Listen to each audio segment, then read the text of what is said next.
warahmatullahi wabarakatuh.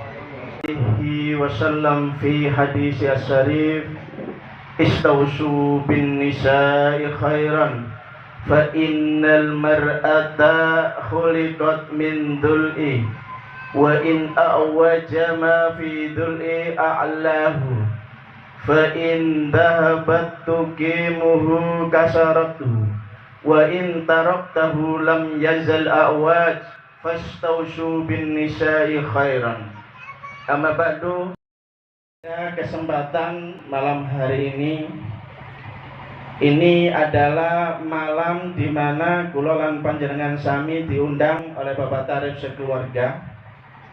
Selain menghadiri undangan, dimohon untuk mendoakan putrinya yang tadi pagi sudah melangsungkan akad nikah.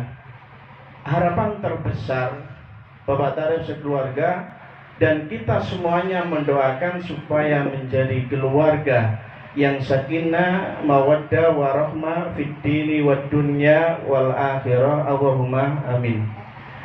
Hadirin yang dimuliakan Allah Subhanahu wa taala, banyak sekarang orang tua yang terkadang mereka ini lupa ketika mempunyai anak, baik putri maupun putra, yang pada waktu itu atau yang dalam waktu yang dekat atau yang dulu-dulu ketika anaknya mau melangsungkan akad nikah niku di kursus kilat.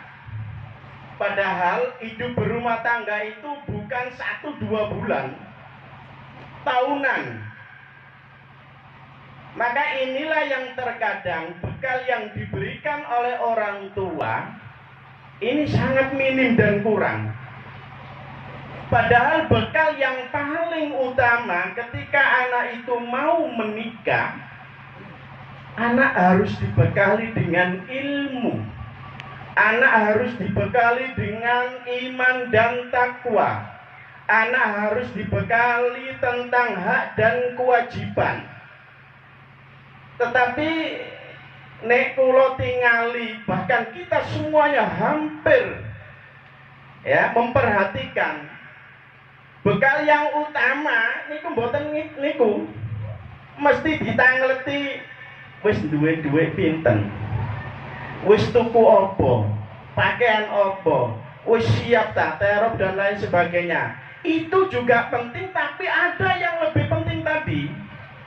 Kalau ilmu dan iman ini tidak ada pada anak yang kemudian kita lepas menjadi anak yang berkeluarga dalam artian menikah, kita khawatirkan bahtera rumah tangganya nanti dalam mengarungi bahtera rumah tangga akan goyang. Kenapa tidak ada bekal? Oleh karena itu, hadirin bapak-bapak yang dimuliakan Allah Subhanahu wa taala, nasihat itu penting. Barangkali kata yang niku palingan kok ya pengajiannya kaitannya sampai nikah dan lain sebagainya. Yang terpenting nasihat itu adalah sebagai pengingat bagi yang lupa, sebagai penolong bagi mereka yang berakal. Maka dalam hal ini pula pernikahan itu sudah dicantumkan di dalam Al-Quran dengan bahasa mitsaqan ghalidha, perjanjian yang kuat. Sehingga di dalam Al-Quran ada 3 perjanjian yang kuat.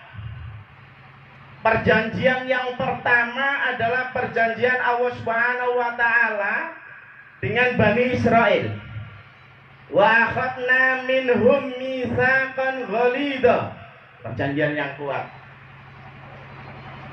Perjanjian yang kedua, perjanjian Allah Subhanahu wa taala dengan para nabi.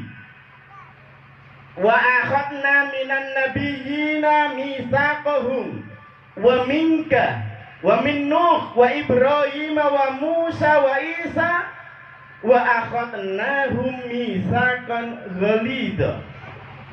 Perjanjian yang ketiga, perjanjian antara suami dan istri.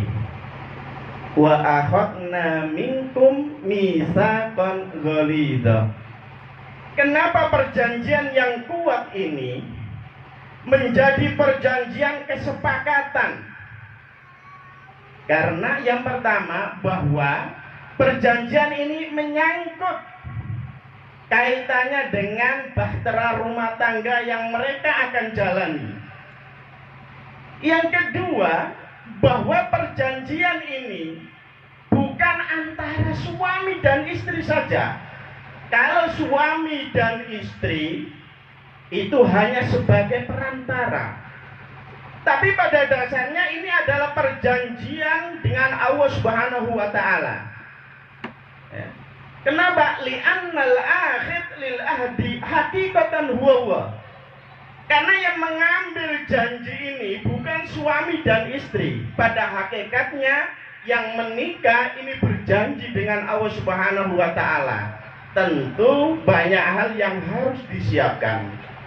Makanya terkadang banyak orang itu di tengah bahtera rumah tangganya hancur. Nah, karena tadi bisa jadi karena memang ada masalah itu barangkali tidak bisa diselesaikan, atau barangkali dalam bahtera rumah tangga niku niatnya pun salah. Jadi kula panjenengan yang sudah menikah ataupun yang belum menikah, mari perbaiki niat kita di dalam menikah. Harus ada tajdidun niyah. Niatnya harus baik, bihusnin niyah. Nah, bagaimana mereka yang dulunya ini niatnya salah? Sejak sekarang diperbaiki, bahwa nikah itu tujuan pertamanya adalah ibadah, sehingga dalam mengarungi bahtera rumah tangga tidak ada yang perlu disalahkan. Kata tiang niku sing napa? Sing berbicara, banyak orang yang cerai atau yang pegatan atau apa talak niku, padahal suaminya ini sudah kaya, istrinya sudah cantik, tetapi kenapa mereka ini harus bercerai? Kenapa mereka ini harus berselingkuh? Tidak jadi jaminan. Tapi kalau orang itu kemudian rasa takut kepada Allah itu masih ada, insya Allah tidak akan terjadi.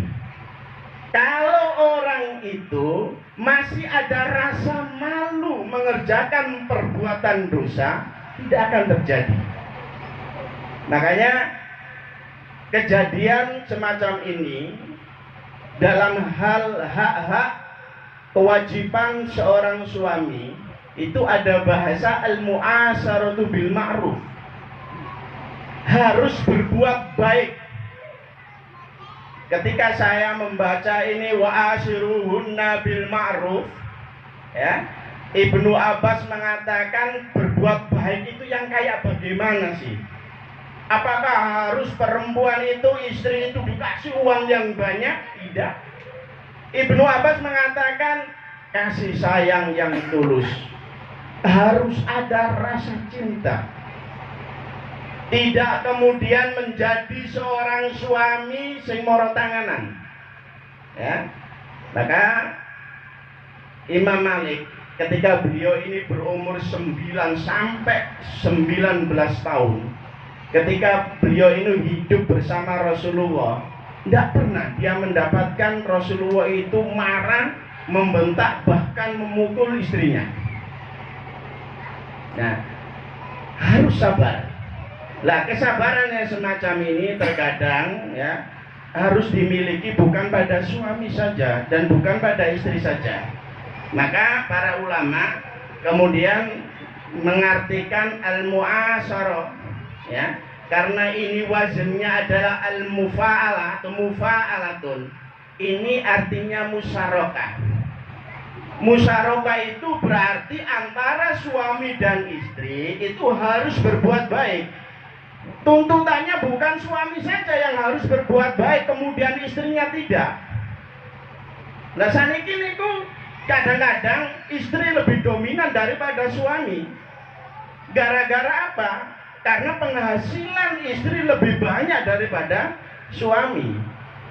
Saya masih teringat di dalam Ahkamul Quran, beliau Syekh Abu Muhammad mengatakan kalimat yang mudah-mudahan ini bisa menjadi pembelajaran bagi kita.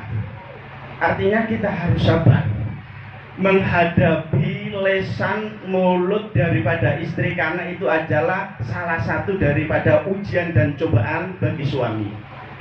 Beliau mengatakan, ana rajulun, saya ini seorang laki-laki, qad akmalallahu alayya nikmata, Allah sudah banyak memberikan saya ini nikmat, fi sihatil badani, termasuk kesehatan badan, wa fi ma'rufati, ilmu yang saya punya, fama malakat yamini, bahkan Allah Subhanahu wa ta'ala telah memberikan budak-budak kepada saya. Maka dikatakan, lanjutan daripada beliau mengatakan, fa'alaiha bu'isat uqubatan ala dini, barangkali sifat jeleknya istri saya ini, akhlak jeleknya istri saya ini adalah bentuk kekurangan daripada agama yang saya miliki. Fa'akhafu idza faraqtuha, saya takut kalau seandainya istri saya ini yang ngomelan ini kemudian saya cerai, saya pegat, saya talak, ya, akan turun uqubatan hiya asaddu minha, akan turun, akan datang ujian cobaan yang lebih besar daripada ini. Nah, yang niku kadang-kadang kan bojone ngomelan, akhirnya ndak ambil jalan pintas, ganti. Padahal belum tentu nanti dia akan mendapatkan ganti yang lebih baik. Nah, oleh karena itu bahasa al-mu'asyaratu bil ma'ruf, berbuat baik ini jangan kemudian dibebankan pada suami saja. Istri juga harus berbuat baik kepada suami. Makanya saya ketika mengamati bahwa hilangnya rasa mawaddah, rasa cinta ini akan luntur, itu diantaranya adalah panggilan bagi seorang suami dan istri yang dulunya mungkin belum menikah, dipanggil dengan bahasa-bahasa rasa kasih sayang, mas, beb, dan lain sebagainya, my love atau yang lain. Ketika sudah menikah, sedikit demi sedikit panggilan ini hilang. Padahal tidak ada ukuran, wah sudah tua saja mau panggil namanya saja, bukan. Sifat mawadah ini pun bisa akan hilang nek jenengan kula memanggilnya bukan panggilan yang disukai oleh suami dan istri. Makanya ketika ayat Al-Quran, yang ayat ini sering dibaca, bahkan sering ditulis di undangan-undangan, wa min ayatihi, itu surat Ar-Rum, di situ ada bahasa mawaddata warahmah, rasa cinta dan kasih sayang ini. Kalau kita perhatikan, ketika saya baca buku peneliti kaitannya dengan bagaimana rasa menumbuhkan cinta dan kasih sayang ini, bahwa manusia ini di dalam otaknya, ya, otak yang paling bawah yang terlindungi oleh, ya, termasuk oleh kepala, pokoknya ini otak ini kelenjar, yang kelenjar ini dinamakan kelenjar pituitary. Yang kelenjar pituitary ini ada hormon kebahagiaan, ada hormon rasa kasih sayang, cinta, ketenangan. Lah, untuk memunculkan ini antara perempuan, antara istri dan suami, ini berbeda.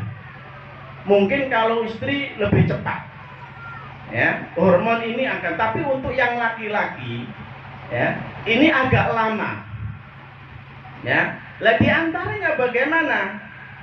Harus ada yang namanya senyum kepada suami. Ini penting. Makanya banyak orang yang mengatakan, kenapa suami saya ini kok jarang senyum dan lain sebagainya. Karena ini waktunya lama, beda dengan yang perempuan atau yang istri. Paling enggak kalau yang laki-laki ini butuh waktu 7-10 menit. Jadi agak lambat. Kadang seorang istri tidak sabar, tidak ngomong ket mau kok. Tidak ada rasa bahagia, tidak ada. Nah, yang dikhawatirkan selain daripada ini, maka ucapan basmalah, kalimat-kalimat thayyibah itu nanti juga akan memunculkan hormon kasih sayang tadi. Lah nek tiyang niku enggak ada rasa mangkel, enggak ada rasa julid, enggak ada rasa iri hati, enggak ada rasa marah, maka kelenjar yang kedua inilah, kelenjar atau hormon adrenal ini yang sering ada, sehingga stres. Nah ini pun akan melewati namanya pembuluh darah sehingga masuk ke jantung. Makanya ini jenengan ini mau wangkel ambek tiang, apa maneh mangkel itu diulang-ulangi terus masuk ke dalam jantung, kasihan. Lah berarti kita tidak boleh untuk curhat. Boleh curhat, bilang kalau saya ini tidak suka. Tapi kalau sering-sering diulang, maka ini nanti akan menjadikan apa? Stres nanti jenengan. Jenengan nanti kalau tidak percaya, ketika jenengan ini marah sama orang, ya, atau tidak suka dengan orang, apalagi iri dan dengki, maka jenengan akan bergetar karena menahan rasa marah. Ini kalau dilanjutkan, kasihan. Oleh karena itu, bagaimana supaya tidak masuk kepada hormon adrenal tersebut? Maka banyak-banyak istighfar kepada Allah Subhanahu wa taala, karena dengan kalimat istighfar ini nanti akan membunuh yang negatif. Jamaah yang dirahmati Allah Subhanahu wa taala, yang kedua sebagai penutup bahwa haknya suami, kewajiban bagi suami kepada istri adalah nafkah, memberikan nafkah. Banyak orang menganggap bahwa nafkah ini gampang, yang penting satu hari bisa makan. Banyak orang mengatakan bahwa kalau kita mau mempelajari betul-betul bahwa nafkah ini bukan hanya sebatas pemberian saja, termasuk makan, minum, sandang pangan. Bahkan dikatakan kalau bisa dan mampu seorang laki-laki itu bisa memberikan atau menyediakan rumah. Maka disinilah tergantung daripada kemampuan seorang laki-laki. Yang perempuan juga tidak harus mengerti, harus mempunyai sifat qanaah, menerima, bersyukur apa yang telah diberi oleh suami, sehingga untuk menumbuhkan mawaddah warahmah ini akan terus, ya. Banyak orang menganggap semacam itu sebagai bahasan yang remeh, padahal Rasulullah SAW mengatakan, kafa bil mar'i isman ayyudayyi'a mayyakut. Cukuplah seseorang itu dikatakan seorang yang berdosa kalau dia ini tidak menafkahi keluarganya, kalau dia ini menterlantarkan keluarganya. Mudah-mudahan sedikit yang bisa saya sampaikan ini bermanfaat, khususnya bagi saya, umumnya pada jamaah semuanya. Mari kita berdoa kepada Allah Subhanahu